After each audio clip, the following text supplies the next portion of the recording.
క్రియ జరగనప్పుడు విశ్వాసము పేరుకే కానీ అది ఫలశూన్యంగా ఉంటుంది. అందుకే ఎక్కువ శాతం నేను మీకు బోధించేది అదే, నేను చేసేది కూడా అదే. నేను 2006వ సంవత్సరంలో సేవకు వచ్చేటప్పుడు చాలా అప్పుతో ఉన్నాను. నేను బాగా వినండి, అప్పుతో ఉన్నాను. పెద్ద కుటుంబాన్ని కలిగి ఉన్నాను. కుటుంబ పోషణ బాధ్యత నా మీద ఉంది. భార్య, పిల్లలు, తల్లిదండ్రి, పెద్ద వయస్కులు, వీళ్ళందరినీ పెట్టుకొని నేను దేవుని సేవలోకి రావాలి. దేవుని కృపను బట్టి ఒక పక్క పని చేసుకుంటా, ఒక పక్క సేవ చేసుకుంటా ఉన్నా. సుమారుగా ఒక 40 మంది కూర్చుంటున్నారు. ప్రతిరోజు నైటు రోజు ప్రార్థన జరుగుతుంది. ఓ రోజు సడన్గా దేవుడు మాట్లాడాడు, నువ్వు చేసే పనిని పూర్తిగా ఆపేసాయి, నీ మీద నా ఏర్పాటు ఉంది, నువ్వు సంపూర్ణంగా సేవకు రావాలి, నువ్వు ఈ పనులు ఆ పనులు పెట్టుకుంటే నా పని పూర్తిగా జరిగించలేవు, నువ్వు కంప్లీట్గా అన్నీ వదిలేసి నా పరిచర్యకు రావాలి అని దేవుడు నన్ను పిలిచాడు. పిలిచినప్పుడు నేను ఒక పట్టాను లోబడినప్పుడు దేవుడు ఆయన స్టైల్లో ఆయన వచ్చాడు. కొన్నిసార్లు మనం మొరాయించినప్పుడు యాకోబు తొడగూడు వసలగొట్టి లైన్లో తెచ్చినట్టు ఏదో ఒక ఏటు పడిద్ది. నీ మీద ఏర్పాటు ఉందనుకో తమ్ముడా, దేవుని ప్రణాళిక నీ మీద ఉందనుకో, దేవుడు నీతో మాట్లాడుతుంటాడు, ఇతరుల ద్వారా కూడా సాక్ష్యం ఇప్పిస్తుంటాడు. నీకే అర్థమవుతుంటుంది దేవుని ప్రణాళిక నా మీద ఉంది, నేను సేవ చేయాలి అనే స్పష్టత నీ ప్రేరణ ద్వారా కావచ్చు, నీలో నుండి ప్రేరణ ద్వారా కావచ్చు, ఆత్మస్వరం కావచ్చు, దేవుడిచ్చే దర్శనం, స్వప్నం, ప్రవచనం, అలాగే ఇతరుల ద్వారా కూడా సాక్ష్యం ఇప్పిస్తాడు. స్త్రీకైనా పురుషుడికైనా అందరికీ చెప్తున్నా, నీ మీద దేవుని సేవా పిలుపు ఏర్పాటు ఉంటే అది నీకు స్పష్టపరుస్తుంటాడు. దేవుడు పదే పదే నీతో మాట్లాడుతుంటాడు, నువ్వు రా, నా పని చేయాలి, నువ్వు రా అని మాట్లాడుతుంటాడు. కొంతమంది సులభంగా లోబడతారు, కొంతమంది లోబడరు, మొరాయిస్తారు. మొరాయించినప్పుడు దేవుడు 1, 2, 3 చూస్తాడు. ఎంతకి వీడు లోబడట్లేదు అన్నప్పుడు యాకోబు తొడ గూటి మీద కోటింగ్ ఇచ్చినట్టు కోటింగ్ పడిద్ది. ఎందుకంటే కోటింగ్ పడకపోతే నువ్వు లొంగి లైన్లోకి రాకపోతే నీ ద్వారా రక్షింపబడాల్సిన ఆత్మలు నశించిపోతాయి. దేవుని ఏర్పాటు నీ మీద ఉంది, దేవుడు నీకు ఇచ్చిన తలాంతులు ఉన్నాయి, దేవుని ప్రణాళిక నీ మీద ఉంది, నీకు కూడా ఆసక్తి ఉంది. కానీ ఏం చేద్దాం, కొన్ని ఒత్తిళ్లను బట్టి, కొన్ని పరిస్థితులను బట్టి నువ్వు తెగించి అడుగు ముందుకు వేయలేకపోతున్నావు. కాబట్టి దేవుడు నువ్వు తెగించేటట్టు చేస్తాడు. ఎందుకంటే నన్ను అలా చేశాడు. నా అనుభవం చెబుతున్నా మీకు. దేవునికి స్తోత్రం. అర్థమైన వాళ్ళు గట్టిగా చెప్పండి. ఏర్పాటు ఉందనుకో, పిలుస్తాడు, దా దా దా నువ్వు నా పని చేయాలిదా. నేను ఆ పని చేయకుండా తప్పించుకోవడానికి చాలా ట్రై చేశాను. ప్రభు రోజు సాయంత్రం కూటం పెడుతున్నాక అంతవరకు చాలు. సంపూర్ణంగా ఆదివారం కూటం పెట్టి నేను పూర్తి కాలపు సేవ అంటే కష్టమైంది ప్రభువా, బోల్డ్ నప్పులు ఉన్నాయి, బాధ్యతలు ఉన్నాయి, ఎట్టొచ్చిద్ది. వీళ్ళందరూ కష్టజీవులు, పాచేళ్లలో పని చేసుకునే బిడ్డలు, వాళ్ళు తెచ్చి నాకు ఇచ్చేది ఏంది, నేను వాళ్ళ చేతుల కోసం చూసేది ఏంది, కష్టం ప్రభువా, నాకు వద్దు. పని చేసుకుంటా, సాయంత్రం పూట ఏదో వాళ్ళని బలపరుస్తా, ఆదివారం రాగానే వాళ్ళకి నచ్చిన దగ్గరికి వాళ్ళు వెళ్ళిపోతారు ఏదో చర్చికి. ఏ కాడికి నా మీద బరువు తగ్గించుకొని ఏదో దేవుడు పని చేశాను మామ అనిపించుకోవడం ట్రై చేశా. మరి ఆయన ఏర్పాటు నాకు తెలియదు, ఆయన ప్రణాళిక నాకు తెలియదు, ఆయన నాకు ఇచ్చినవేందో నాకు తెలియదు. కానీ ఆసక్తి ఉంది, కానీ తెగించలేను. సేవ చేయాలన్న రంది ఉంది, కానీ తెగించలేను. బాధ్యతలు, బంధకాలు. అయ్యలారా, కొన్ని నెలలు నన్ను వెంటాడాడు. చివరికి ఏ వ్యాపారం దీవించు అన్నానో ఆ వ్యాపారం యొక్క లాభం గోబులోకి వచ్చింది. ఓకే, అంటే ఇక నేను దానికి ఏ విధంగా బ్యాలెన్స్ చేయాలో కూడా అర్థం కావట్లా. ఏంది నాయన, మంచి వ్యాపారం దొరికింది అనుకుంటే ఇలా అయింది, చెయ్యరా, పెద్ద ఎగిరెగిరి చేస్తున్నావుగా, చెయ్యి. వద్దులే ప్రభా, ఏం చేయమంటావు చెప్పు, రారా. భుక్తిని వేటాడు శ్రమను ఇక మానండి, ముక్తిని వేటాడు యుక్తి నేర్పుతాను రండి. భుక్తిని వేటాడు శ్రమను ఇక మానండి, ముక్తిని వేటాడు యుక్తి నేర్పుతాను రండి. ఓ పేతురు, ఓ యోహాను, ఓ యాకోబులారా, నా అడుగుల జాడబట్టి నడువగరారా.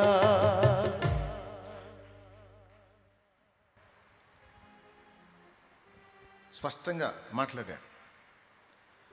కడుపులో మండిపోయింది. సేవ చేయి అంటున్నావు, అప్పులు ఎవరు, ఎట్లా ఇంట్లో ఎట్లా గడిచింది, ఏందా నువ్వు అని ఏడుస్తా బలిపీఠం దగ్గర కూర్చున్నా. చేయాలని నాకు ఆశ లేదా, చేయాలని నాకు రంది లేదా, ఎన్నిసార్లు ఏడ్చి ప్రార్థన చేశాను నీకై వాడబడాలని ఆశ ఉందని. మరి ఇన్ని సంఖ్యలలో నేను ఉన్నా, ఎట్లా చేస్తా దేవా, చేసే వర్క్ ఆపేస్తే నా కుటుంబం ఎట్లా బ్రతికిద్ది దేవా? నా బాధ్యతలు ఎట్లా తీరుతాయి తండ్రి? నా అప్పులు ఎట్లా తీరుతాయి తండ్రి?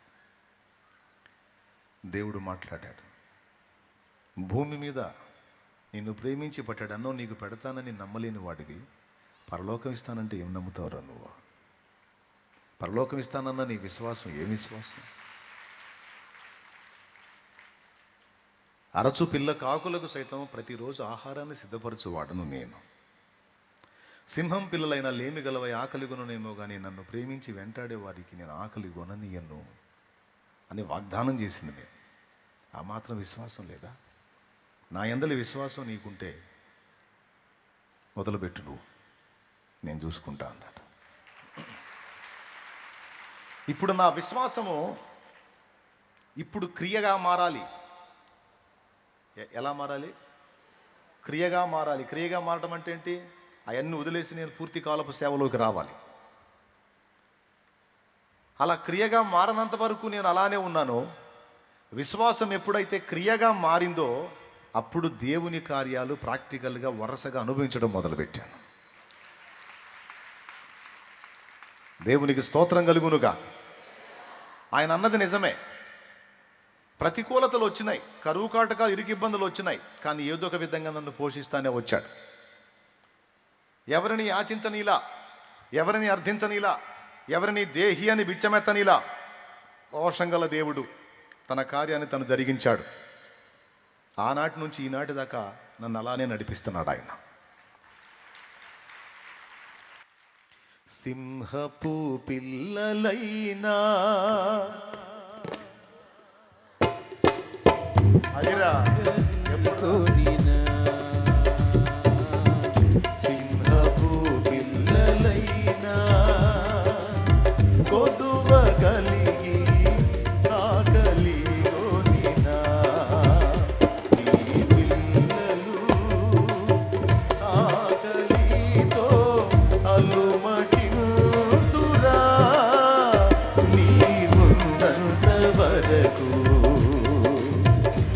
ఈ పిల్లలు ఆకలితో అలుమటిల్తురా నీ ఉన్నంత వరకు. ఆశ్చర్యకరుడా నా ఆలోచన కర్తవు, ఆశ్చర్యకరుడా నా ఆలోచన కర్తవు. నిత్యుడగు తండ్రివి నా శాలేము రాజువు, నిత్యుడగు తండ్రివి నా శాలేము రాజువు. ఆశ్చర్యకరుడా నా ఆలోచన కర్తవు. దేవునికి మహిమ. హల్లెలూయా. నా విశ్వాసాన్ని క్రియగా మార్చి, సరే ప్రభువా ఈరోజు నీ దగ్గరకు వచ్చాను, నీ పాదాలు పట్టుకొని అడుగుతున్నా, ఒక్క మాట నాతో మాట్లాడు.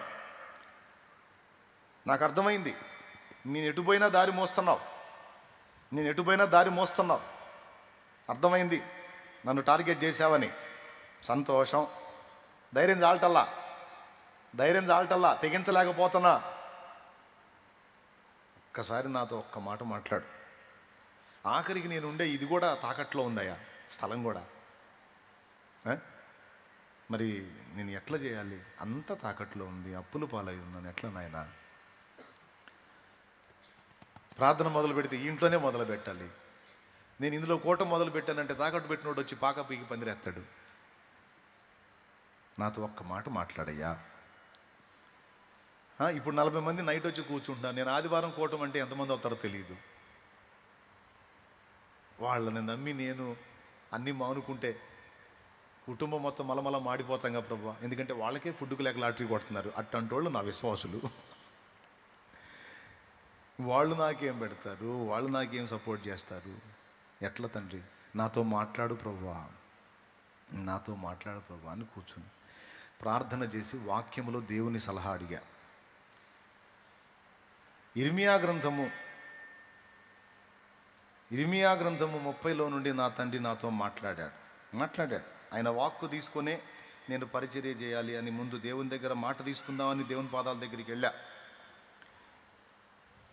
30లోంచి మాట్లాడాడు. నేను ఏవైతే అడిగానో ఆ సంగతులన్నీ అందులో నాకు సమాధానం ఇచ్చాడు. చూడండి, ఇర్మియా గ్రంథము 30వ అధ్యాయము 10వ వచనం చూద్దాం. చూడండి, మరియు యెహోవా సెలవిచ్చున్నదేమనగా, నా సేవకుడవైన యాకోబు 30:10 ఏమని పిలుస్తున్నాడు? నేను పని చేసుకుంటున్నాను, వ్యాపారం చేసుకుంటున్నాను, నన్ను పిలుస్తున్నాడు, నా సేవకుడవైన యాకోబు. ఏమంటున్నాడండి? భయపడకుము ఇశ్రాయేలు, విస్మయమొందకుము అన్నాడు. భయపడొద్దురా బాబు, అంతవరకే అక్కడ మాట. ఇక మిగిలిన మళ్ళీ నాకు సంబంధించినవి కదా, అంతవరకే. భయపడకు, విస్మయమొందకు. ఒకవేళ వాక్యంలో నుంచి దేవుడు మాట్లాడితే దాన్ని ఎలా అర్థం చేసుకోవాలి? అధ్యాయం మొత్తం అందేనా? కాదు, నీతో మాట్లాడినే కొన్ని స్పెషల్గా నీకు ఓపెన్ అవుతాయి, అవి నీకు అవుట్ అవుతాయి, మిగిలినవి బ్లర్ అయిపోతాయి. నువ్వు ఆ మాట తీసుకోవాలి. ఫస్ట్ ఏం చెప్పాడు? ధైర్యం చెప్పాడు. నా సేవకుడు అయిన యాకోబు, భయపడకుము ఇశ్రాయేలు, విస్మయమందుకు అన్నాడా? రైట్, అయిపోయింది. 18వ వచనం చూడండి. యెహోవా ఈ మాట సెలవిచ్చుచున్నాడు, యాకోబు నివాస స్థలములను కరుణించి వాని గుడారములను నేను చెరలో నుండి రప్పింతును. చెర అంటే బంధించబడిన స్థితి. తాకట్టన్నా కూడా అదే. దేవునికి స్తోత్రం. యాకోబు గుడారమును అంటే నీ ఇంటిని తాకట్టు నుండి నేను విడిపిస్తాను, భయపడకరా నాయన అని చెప్తున్నాడు ఆయన.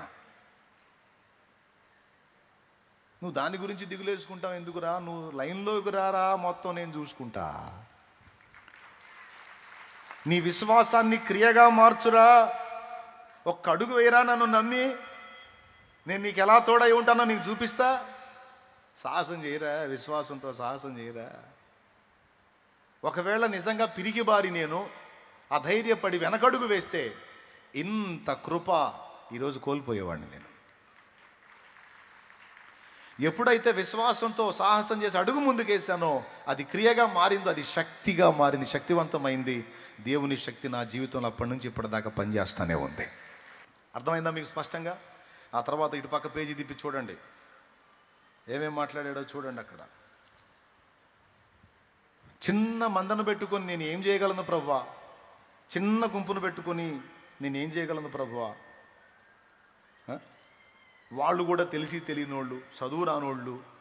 వాళ్ళకి వాక్యం చెప్పాలంటే వాళ్ళకి అర్థమయ్యేది ఎప్పుడు, వాళ్ళు బలపడేది ఎప్పుడు, వాళ్ళు బాగుపడేది ఎప్పుడు, నాకు సహకారులుగా మారేది ఎప్పుడు, నా కడుపు నిండేది ఎప్పుడు, నీ పని జరిగేది ఎప్పుడు, ఇదంతా అయ్యేదేనా? దేవుని సమాధానం ఏంటో తెలుసా? యాకోబు నివాస స్థలములు చెర నుండి అంటే తాకట్టు నుండి నేను విడిపిస్తాను అన్నాడు. అంతటా తాగల. ఇటు పక్క చూడు, 19వ వచనం చదువుతున్నాను చూడండి. జనులు తక్కువ మంది కాకుండా నేను వారిని విస్తరింపజేసేదను అన్నాడు. కొద్ది మంద వీళ్ళు నాకేం సపోర్ట్ చేస్తారు అనొద్దు. నేను వాళ్ళని విస్తారంగా మారుస్తాను, విస్తృతపరుస్తాను. అంతేకాదు, చదువు లేనోళ్ళు, పాచిళ్లలో పని చేసుకునే వాళ్ళు, వీళ్ళు ఏ పార్టీ వాళ్ళు అంటున్నావు కదూ, కాదు, వాళ్ళని నేను గనులుగా చేస్తానని మాట్లాడాడు. నీకు తెలుసా, ఈరోజు ఇన్ని సంఘాలుగా మారి ఇంత పరిచర్యగా రూపాంతరం చెందిన దీని పునాదిలో ఎవరున్నారో తెలుసా? విద్య లేని పామరులు అండి. మోకాళ్ళుని ప్రతినిత్యం వాళ్ళు చేసి మొర్రపెట్టిన విజ్ఞాపన ప్రార్థన ఫలితమే ఈరోజు తండ్రి సన్నిధి మినిస్ట్రీ సేవ.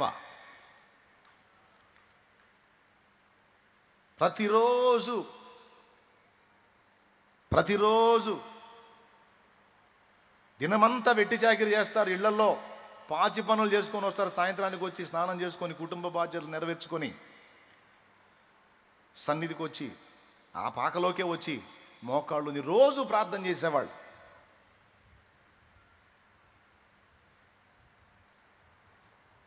రోజు ప్రార్థన. మా అన్నయ్య ఒకరోజు నన్ను పిలిచి సలహా చెప్పాడు. భక్తి చేయాలి కానీ వాంతులు వచ్చిందా చేయకూడదు అన్నాడు. దేవునికి స్తోత్రం.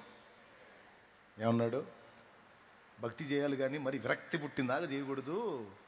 నువ్వేదో వాళ్ళకి విరక్తి పుట్టిస్తున్నట్టున్నావు అన్నాడు. నేను విరక్తి పుట్టించలా, నేను ఆదివారం శుక్రవారం కలవమన్నా, వాళ్ళు రోజు వస్తున్నారు. వాళ్ళల్లో ఉన్న భక్తిని ఆపడానికి నేనేమండి? వాళ్ళని దేవుడు రేపుతున్నాడు. దేవుడేదో బలమైన కార్యం చేయబోతున్నాడు అబ్బాయి, దేవుడేదో బలమైన కార్యం చేయబోతున్నాడు. అందుకే వాళ్ళ ప్రార్థనను పునాదిగా వేసుకుంటున్నాడు నా తండ్రి. ఆ దీనులు, యథార్థవంతులు, అభాగ్యులు, అక్షర జ్ఞానం లేని పిల్లలు, మొరటవారు, పని మనుషులే కావచ్చు, నా తండ్రి దీనుల దేవుడు, దీనులకు తోడై ఉండే దేవుడు. ఓ నా దేవుడు వారి ప్రార్థన వింటున్నాడు. మోకాళ్ళుని వాళ్ళు గార్చే కన్నీళ్లను పునాదిగా వేసుకొని పెద్ద పనికి నాంది పలకబోతున్నాడు నా దేవుడు అని నేను నమ్ముతున్నా. దేవుడు ప్రేరేపించకపోతే దినమంతా వెట్టి చాకిరి చేసి ఒళ్ళు గుల్లై ఉంటుంది వాళ్ళకి. అయినా సరే వచ్చి అంతను మొర్ర పెడుతున్నారు గంటలు గంటలు అంటే, వాళ్ళకి దేవుడు భారం ఇవ్వకపోతే బతిలాడితే వస్తారా? పైసలు ఇస్తే వస్తారా? దేవుడు వాళ్ళతో మాట్లాడుతున్నాడు. ప్రతిరోజు మీరు కావాలంటే చూడండి, నైటు ఇక్కడ కూర్చొని నైట్ అంతా మోకాళ్ళు వేసి మొర పెడతా ఉంటారు. ఇక్కడ రోజు రోజు గుంపు. నేను ఎన్నిసార్లు వచ్చానో మధ్యరాత్రుల్లో. ఒక్కోసారి 3ంటికి వస్తా, ఒక్కోసారి 4ంటికి వస్తా, ఒక్కోసారి 2ంటికి వస్తా, 2:30కు వస్తా. వచ్చినప్పుడల్లా ఇక్కడ మోకాళ్ళు వేసి మొర పెడతా ఉంటారు, అయ్యా అయ్యా అయ్యా అని. ఎన్ని డబ్బులు ఇస్తే వస్తారు? ఆ భారం ఎవరిచ్చారు వాళ్ళకి? నా దేవుడిచ్చాడు వాళ్ళకి ఆ భారం. ఇక్కడే కాదు, అక్కడక్కడ ప్రార్థన గుంపులుగా లేచి, పల్లెటూళ్ళు, పట్టణాలు, వీధులు అనే భేదం లేకుండా చిన్న చిన్న ప్రార్థనా గుంపులుగా లేచి ప్రతిరోజు అనేక మంది బిడ్డలు మొరపెడతా ఉన్నారు పరిచర్య కోసం, నా కోసం, సంఘం కోసం, సంఘాల కోసం, సేవకుల కోసం. మరి ఇంతమంది ప్రార్థన చేస్తుంటే వేల కొలది ఆత్మల రక్షణ కార్యం జరుగుతుంది. లేకపోతే అది నా పనితనం కాదు, మరొక పనితనం కాదు, దేవుని కృప, పరిశుద్ధుల ప్రార్థన ఫలమది. నేను మాట్లాడుతున్నాను, మాట్లాడే మాట నలుగురికి అర్థమైంది, నలుగురిలో 3 వచ్చి బాప్తిస్మం పొందారు అంటే వాళ్ళ హృదయాలను తెరిచింది దేవుడు. వాళ్ళ హృదయాల్లో వాక్యం సరిగ్గా పడి మొలకెత్తేటట్టుగా నన్ను వాడుకుంది దేవుడు. వాళ్ళను సిద్ధపరిచి నడిపించింది దేవుడు. ఇదంతా దేవుడే పూనుకొని జరిగించాడు. అలా దేవుడు కదలటానికి పరిశుద్ధుల కన్నీటి ప్రార్థనయే కారణం. ఆ ప్రార్థనలో నాకు ప్రాకారమై ఉండకపోతే నా ప్రయాణాల్లో, నాకున్న కీడుల్లో, నాకున్న శోధనల్లో, నాకున్న శత్రువుల చేతుల్లో ఎప్పుడో మన కథ క్లైమాక్స్కి వచ్చేది. ఈరోజు కూడా నాకు అగ్ని ప్రాకారమై దేవుడు నన్ను ప్రొటెక్ట్ చేయడానికి పరిశుద్ధుల ప్రార్థనను ఆధారంగా చేసుకొని నా తండ్రి ఆయన కృపా కాపుదల్లో నన్ను భద్రపరుస్తున్నాడు. నాకెదురైన పెను శోధనలు, మానసిక ఒత్తిళ్ళు, శరీర బలహీనతలు, పోరాటాలు అన్నిటి నుంచి తప్పించి ఈరోజు కూడా నవ్వుతా, సంతోషంగా ఆయన నామాన్ని మయంపరుచుకుంటా ముందుకు సాగటానికి దేవుని బలమైన హస్తం తోడై ఉంది. దానికి కారణం పరిశుద్ధుల కన్నీళ్ళు. అయ్యా, అన్నయ్యా, మా అన్నయ్య అని ప్రతిరోజు దీనులైన బిడ్డలు కలిసి కొన్ని చోట్ల 4గురుగా, 5గురుగా, 10 మందిగా, 15 మందిగా, కొన్ని చోట్ల 20-30 మందిగా, కొన్ని చోట్ల 3గురుగా, 2గా కూడా ప్రతిరోజు మానక నా పక్షమున చేతులు ఎత్తబడుతున్నాయి, మోకాళ్ళు ఊనబడుతున్నాయి, కన్నీళ్లు కార్చబడుతున్నాయి. ఇక్కడ కొంతమంది ఉన్నారు ఆన్లైన్ ద్వారా నన్ను ఫాలో అవుతున్నటువంటి నా తల్లులు, తండ్రులు, అన్నలు, తమ్ముళ్ళు, చెల్లెళ్ళు, ఆయా దేశాల్లో, రాష్ట్రాల్లో, ప్రదేశాల్లో ఉండి కూడా ప్రతిరోజు వాళ్ళు మోకాళ్ళు ప్రతిసారి కూడా అయ్యా శాలేము రాజు అయ్యా అని నా కోసం ఏడ్చే అమ్మలు ఉన్నారు. వాళ్ళ కొడుకులు, కూతుళ్ళని గుర్తు చేసుకుంటారో లేదో నాకు తెలియదు, కానీ నన్ను మాత్రం ఖచ్చితంగా గుర్తు చేసుకుంటారు నా తల్లులు.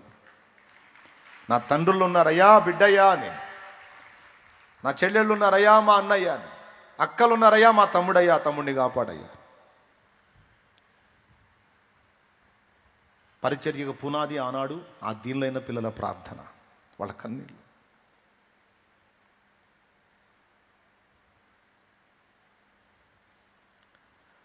వాళ్ళు తెచ్చి నాకు వాళ్ళకై వాళ్ళే బాక్స్ పెట్టి, హుండీ పెట్టి, వాళ్ళకై వాళ్ళే బాక్స్ పెట్టి అందులో తీసుకొచ్చేసారు.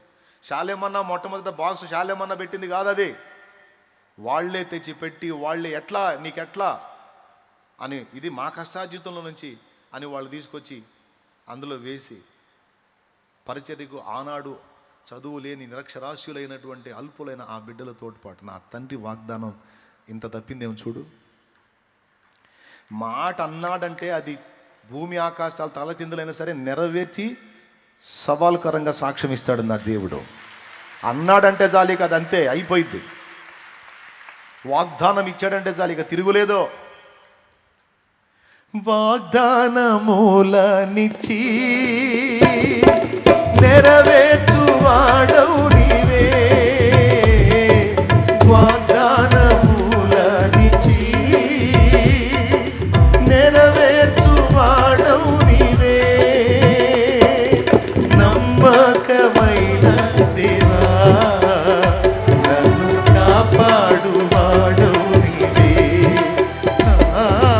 నమ్మకమైన దేవా నన్ను కాపాడువాడవు నీవే, నా ప్రభువా నిన్ను నేను కొనియాడేదా,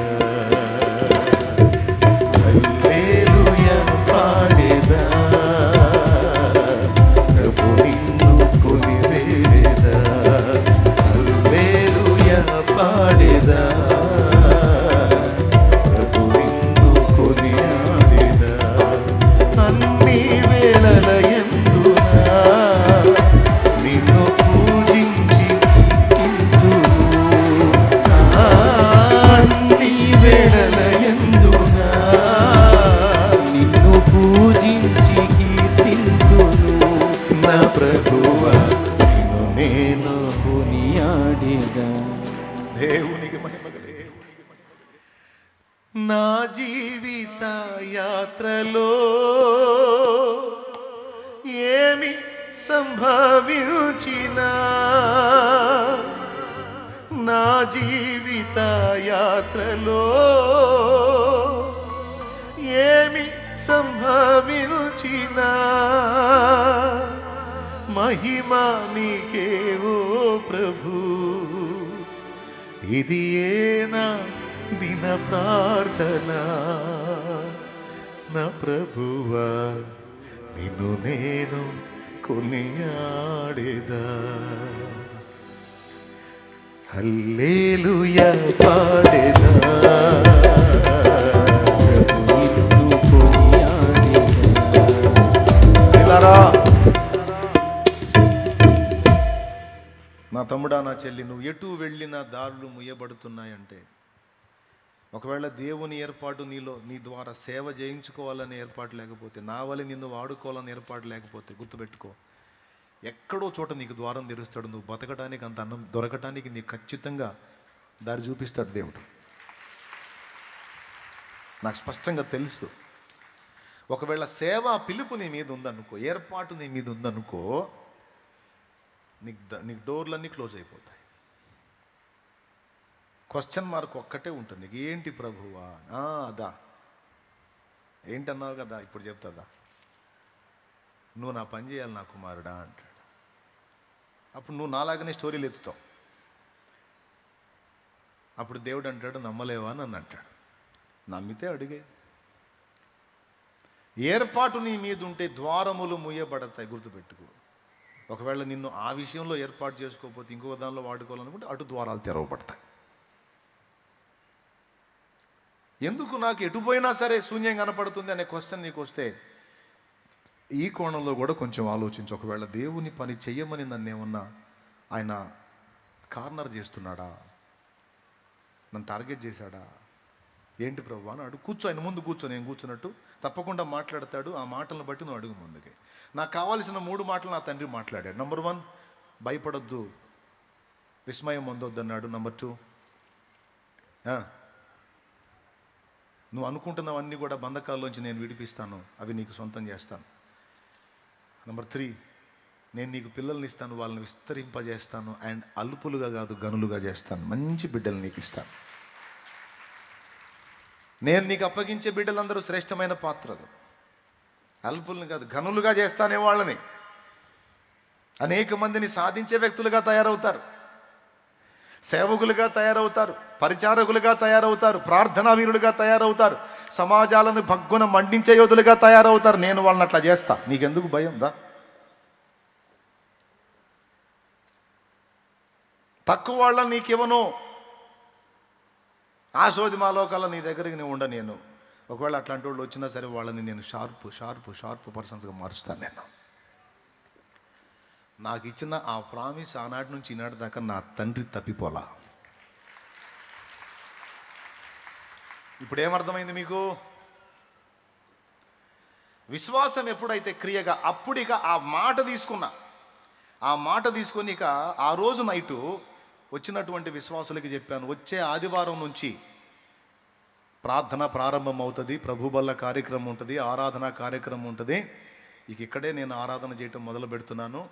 కాబట్టి నన్ను ప్రేమించి వెంబడించాలనుకున్నోళ్ళు ఆదివారం ఆరాధనలో కలవచ్చు అని పిలిచాను. అప్పుడు మొట్టమొదటిగా గ్యాదర్ అయిన సంఖ్య 17 మంది ఉన్నారంతే. ఇక అనతి కాలంలోనే అది పట్టజాలనంతగా ఆత్మలు నిండిపోయారు. అది అట్లయిపోయింది. ఇక తడవకి ఆ ఇల్లు మార్చాల్సి వచ్చింది, ఇంకొంచెం పెంచి రోడ్డు దాకా దాని పొడుగు పెంచాల్సి వచ్చింది. చివరికి అది తీసేసి షెడ్ వేయాల్సి వచ్చింది. అది తీసి ఆ షెడ్ అట్లనే ఉంది, ఆ షెడ్ ఫుల్ అయిపోయింది. మళ్ళీ పందిళ్ళు వేయాల్సి వచ్చింది రోడ్డు మీద, అది ఫుల్ అయిపోయింది. పక్కన వాళ్ళ స్థలం అడిగి అందులో వేయాల్సి వచ్చింది. అన్ని దేవుడి దేవల్ల ఫోటోలు ఉన్నాయి, దేవునికి స్తోత్రం. ఇదంతా దేవుడు తన బలమైన బాహువు నాకు తోడుగా ఉంచి జరిగిస్తూ వచ్చిన పరిచర్యనా, లేకపోతే నా గొప్పతనమా? అందరు చెప్పాలి. నా దేవుడు తోడై ఉన్నాడు, లేకపోతే మనకు అంత సీన్ ఆడుంది. అరే, చిన్న కుటుంబాన్ని నిలబెట్టుకోవటం చేతగాక చచ్చిపోదాం అనుకున్నాండి నేను. సస్తే పోయిద్రా బాబు, బతుకొద్దు అనుకున్నాను నేను. అట్లాంటి పట్టుకొచ్చి ఇంత కార్యాలు చేశాడంటే ఎంత తోడై ఉన్నాడో చూడండి. నాకు అడుగడుగునా వెనక్కి చూపే ఆయనవే పారా గుడ్రా, నువ్వు పద ముందుకు నెట్టుకుంటా పోతాడు. అడుగడుగునా కృంగుబాటే, కదిలితే కూర్చొని ఒకటి రెడీగా ఉంటావురా బాబా, నువ్వు అయితే రెడీగా ఉంటావు. లేరా నాయనల్లే, ఏం కాదులే, అవన్నీ నేను మారుస్తాలే. అరే, డైరెక్ట్గా లైవ్లో వచ్చి మాంత్రికుడు నా మీద ప్రయోగం చేస్తుంటే ఈగ కూడా నా మీద వాళ్ళ నీల నా దేవుడు.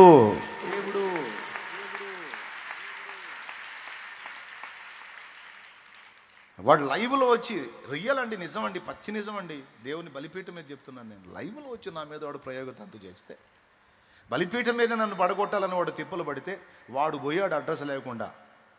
వాడు చచ్చిపోతే 3 రోజులు శవాన్ని తీసే దిక్కు లేకుండా పోయాడు వాడు. తెలుసా మీకు ఆ సంగతి? అది నా దృష్టికి వచ్చేటట్టు చేశాడు దేవుడు. 2 ఆప్షన్స్, మారటమన్నా మారాలి, లేదా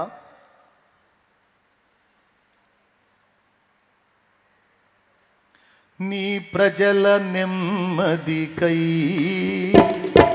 రాజాజ్ఞ మార్చింది నీవేనని, నీ ప్రజల నెమ్మదికై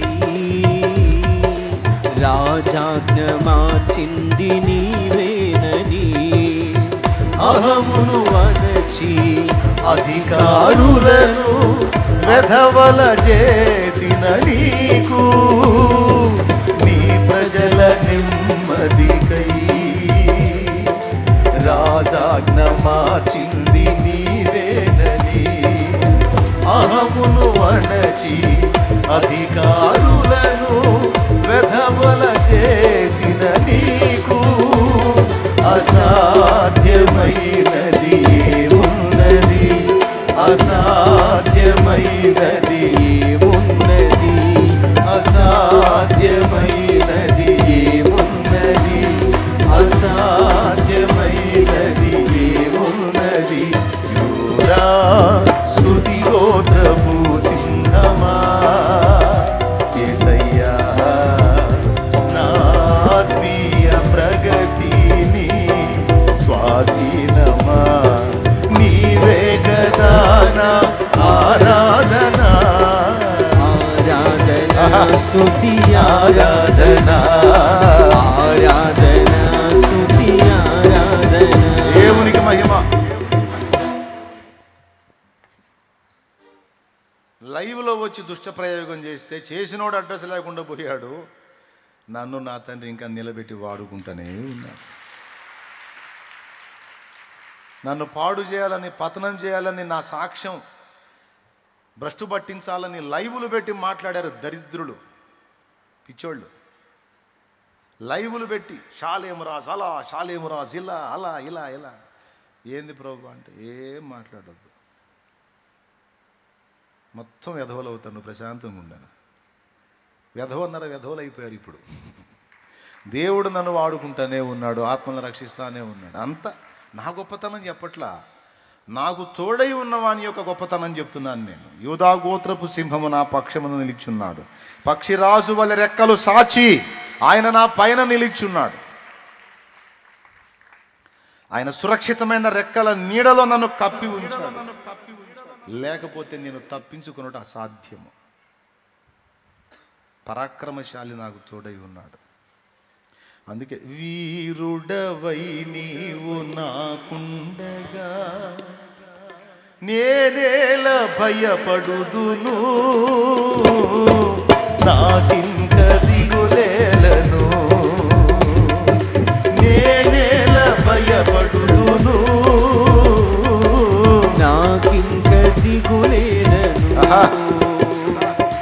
సైన్యములకు అధిపతి నీకే గణాస్తుతి. శభాష్.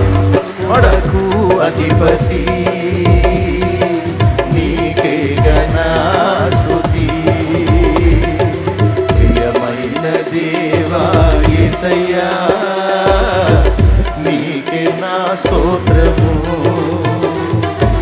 ఘనమైన రాజా యేసయ్యా నీకే నా వందనం. హల్లెలూయా. నాటి నుంచి నేటి వరకు నాకు తోడై ఉండి నడిపిస్తున్న నా తండ్రి ఇక ముందుకు నువ్వు తోడై ఉంటాడని నేను విశ్వసిస్తున్నా. కాబట్టి విశ్వాసంతో నేను వేసినటువంటి అడుగు, క్రియాత్మకంగా మారిన అడుగు నన్ను సిగ్గుపరిచిందా? గొప్ప కార్యాలు నేను చూసేటట్టు చేసిందా? ఈరోజు మీకు చెప్తున్నానంటే, ఎప్పుడైతే విశ్వాసం క్రియగా మారిద్దో, మారు మనసు పొందు అన్నాడు పొందుతావో, రక్షణ పొందు అన్నాడు పొందుతావో, దాని శక్తి నీ మీద పనిచేసింది. ఎప్పుడైతే ప్రార్థన చేయి, వాక్యం చదువు, ఆ సారం పొందు, పరిశుద్ధాత్మ అభిషేకమును వేడుకొని అభిషేకం పొందు, నీ ఆత్మీయ జీవితం క్షేమాభివృద్ధికరంగా ఉంటుంది అని చెప్పాడు. దాన్ని చేయటం ద్వారా ఆ విశ్వాసం శక్తిగా మారి నీవు ప్రభావంతో నింపబడి ఉండేటట్టు చేస్తుంది. ఈ పని చెయ్యి, అడుగు ముందుకు వెయ్యి అన్నప్పుడు విశ్వాసంతో ఎప్పుడైతే అడుగు ముందుకేస్తావో అప్పుడు దాని శక్తి నువ్వు అనుభవిస్తావు. నేను చెప్పింది ఇప్పటిదాకా విశ్వాసం క్రియగా మారినంత వరకు అది ఒట్టిగా ఉంటుంది, కానీ ఎప్పుడైతే నువ్వు క్రియగా మారుస్తావో అప్పుడు అది శక్తిగా మారుతుంది.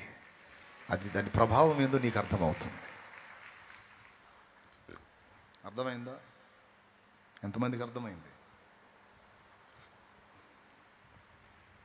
ఇక వాక్యమైనా ప్రేమ అయినా అంతే. 3 చెప్పాలనుకున్న. మొట్టమొదటిది విశ్వాసము, రెండవది వాక్యము, మూడవది ప్రేమ. బైబిల్ నిండా వాక్యాలు ఉన్నాయి, కానీ ఇందులో చెప్పబడిన వాక్యాలు నీ జీవితంలో క్రియగా మారితే అప్పుడు అక్షరంగా ఉన్న వాక్యం శక్తిగా మారుతుంది. చాలా కీలకమైన విషయం ఇది. అక్షరంగా ఉంది, ఆ అక్షరం నీ జీవితంలో క్రియగా మారనంత వరకు అది ఒట్టి అక్షరమే. అది ఎప్పుడైతే నీ బ్రతుకులో నా బ్రతుకులో ఆ వాక్యము నెరవేర్పు పొందిద్దో, నెరవేర్పుకు నోచుకుంటుందో అప్పుడు ఆ వాక్యం యొక్క శక్తిని అనుభవించగలుగుతావు.